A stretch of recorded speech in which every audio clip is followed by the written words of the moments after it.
आज माननीय supreme court का चंडीगढ़ के मेयर चुनाव में ऐतिहासिक फैसला आया है। हम सब ने देखा कि किस तरह से चंडीगढ़ के चुनाव में साफ साफ था कि 20 वोट इंडिया गठबंधन के थे, 16 वोट बीजेपी के थे। 20 में से 8 वोट किस तरह से इंडिया गठबंधन के वोट गलत तरीके से इनवैलिड डिक्लेयर कर दिए गए और इंडिया गठबंधन के कैंडिडेट कुलदीप कुमार को हारा हुआ डिक्लेयर कर दिया गया, बीजेपी के कैंडिडेट को जीता हुआ डिक्लेयर कर दिया गया। मामला जब सुप्रीम कोर्ट में गया तो सुप्रीम कोर्ट ने बहुत जल्दी सुनवाई करके और आज जो पूरा जो प्रोसेस भी था,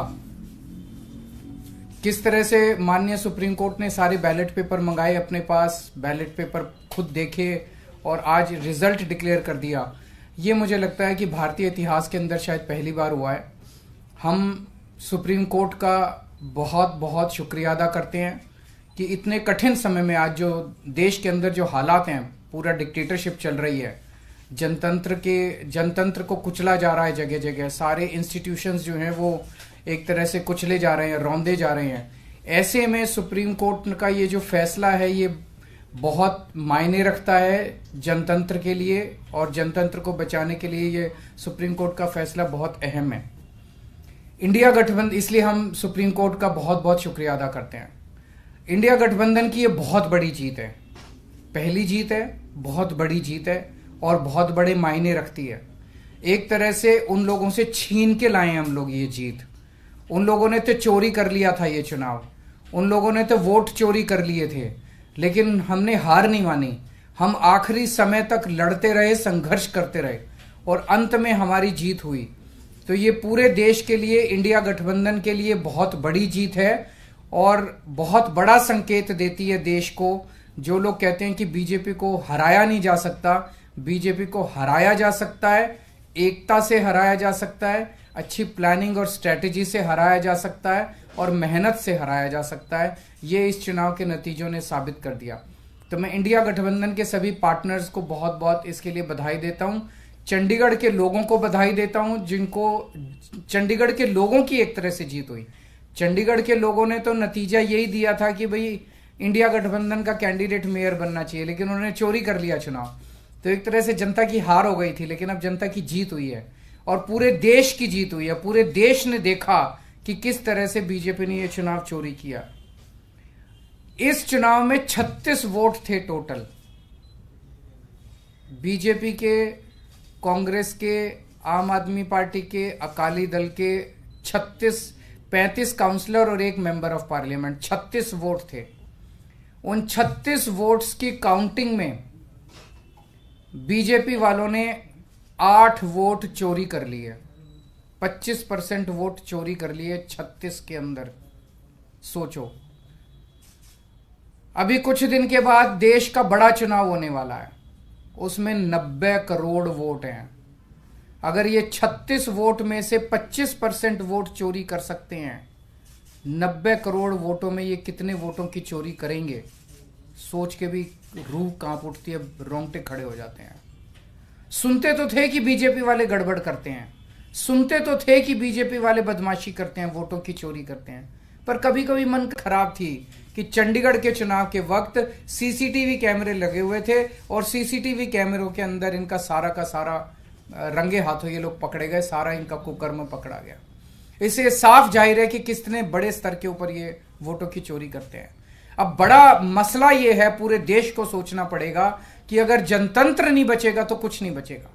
आज जितनी कॉन्फिडेंस के साथ ये कह रहे हैं 370 सीट आएंगी, 370 सीट आएंगी, एक तरह से देश के लोगों को चैलेंज कर रहे हैं ये लोग कि तुम्हारे वोट की जरूरत नहीं है हम लोगों को, हमारी तो आ रही है 370 सीट। तुम्हारे वोट की जरूरत नहीं है हम लोगों को, हमारी तो आ रही है 370 सीट। अगर उन्हें इतना कॉन्फिडेंस है 370 सीट का, कहां से आ रहा है ये कॉन्फिडेंस?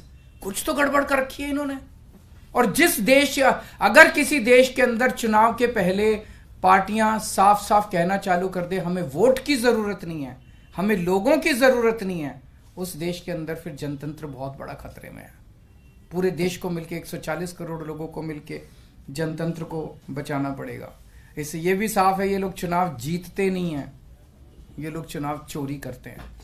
आज ये पूरे प्रकरण ने, चंडीगढ़ के पूरे चुनाव ने इन लोगों को बेनकाब करके पूरे देश के अंदर बेनकाब कर दिया इन लोगों ने। दूध का दूध और पानी का पानी हो गया। मैं फिर से एक बार इंडिया गठबंधन को बहुत बहुत बधाई देता हूं और माननीय सुप्रीम कोर्ट को बहुत बहुत शुक्रिया अदा करता हूं। अगर एक दो क्वेश्चंस आपके हैं तो। 3 पार्षद भी बीजेपी में चले गए, वो भी एक बड़ी चीज है कि इनका पूरा षड्यंत्र क्या था, कि षड्यंत्र था कि हमारे अब पार्षदों को तोड़ेंगे।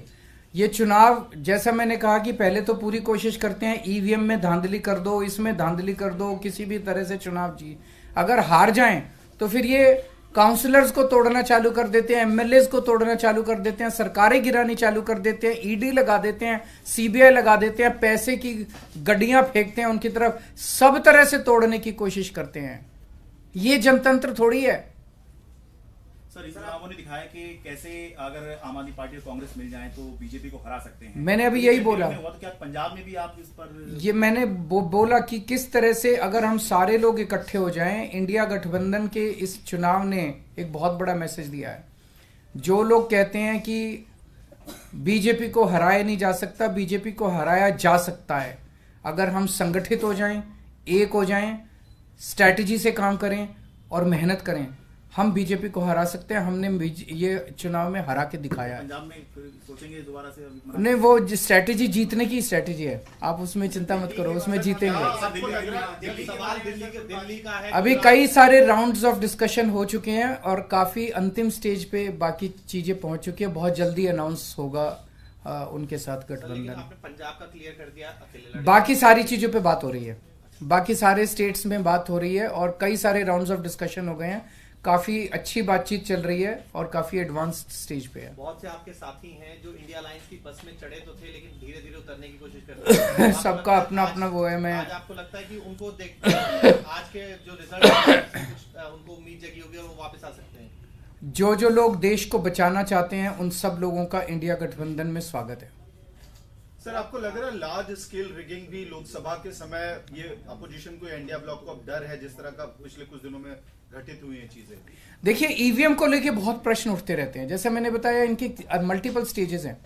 पहले तो ये चुनाव में गड़बड़ करते हैं, तरह तरह की गड़बड़े करते हैं, वोटर लिस्ट गड़बड़ कर देते हैं, ईवीएम के अंदर गड़बड़ी की बहुत सारी शिकायतें और बहुत सारे वो आए हैं, लेकिन उसके ऊपर कभी भी इन लोगों ने जनता का विश्वास जीतने के लिए ईवीएम के गड़बड़ी जो आरोप लगे उसको इन्होंने जनता का विश्वास स्ट्रेंथन नहीं किया। तो ईवीएम के उसके बावजूद भी अगर ये कहीं चुनाव हार जाएं तो फिर ईडी है, ईडी छोड़ देते हैं, सीबीआई है, सीबीआई छोड़ देते हैं, उससे भी कोई नहीं माने, पैसे फेंकते हैं उसकी तरफ। उसके बाद ये एमएलए और एमपी तोड़ लेते हैं। इस तरह से जनतंत्र मल्टीपल लेवल पे अब खतरे में है और जनतंत्र सबसे इंपॉर्टेंट है देश के अंदर। जनता की चलनी चाहिए, जनता अपनी सरकार चुने। अगर जनता की नहीं चलेगी और एक किसी व्यक्ति को अगर ये अहंकार हो जाएगा कि हमारी तो 370 सीट आ रही है, जनता की तो जरूरत ही नहीं है, 140 करोड़ लोगों की मुझे क्या जरूरत है, मेरी तो 370 सीट आ रही है, तो उसके बाद जनता कहां जाएगी? जनता अपना घर बैठे, वो कह रहे हैं कि जनता घर बैठे, हमें तुम्हारी जरूरत नहीं है। डिप्टी मेयर और सीनियर डिप्टी मेयर का भी होना है, उसमें कितने आश्वासन? उसका मैं डिटेल्स पता करके बताऊंगा, क्योंकि मुझे नहीं पता लीगल क्या पोजीशन है। मेयर डिप्टी मेयर का चुनाव कराता है, तो चूंकि वो मेयर नहीं रहा, उसने चुनाव कराया, वो भी दोबारा